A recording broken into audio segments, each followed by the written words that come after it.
Hello guys, and welcome to this new video tutorial. In this video I'll show you how you could fix VideoScribe software when it goes blank. So you might be facing this issue whenever you open it and you click login, you get this white screen. To fix that, you will need to close your VideoScribe software and then open your PC or this PC shortcut, click on local disk, click on users. Next step, select your username. Mine is here.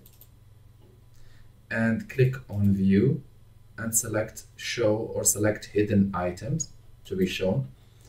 Click on app data. Click on roaming. Next step, you will need to click on VideoScribe desktop. After that, local store, library, caches, and here you will need to select and delete everything. Once done, you can close, go back again to VideoScribe, double click, and try to open it as normal, and this time it should work for you. Now it's working. And we can go ahead and start working on projects.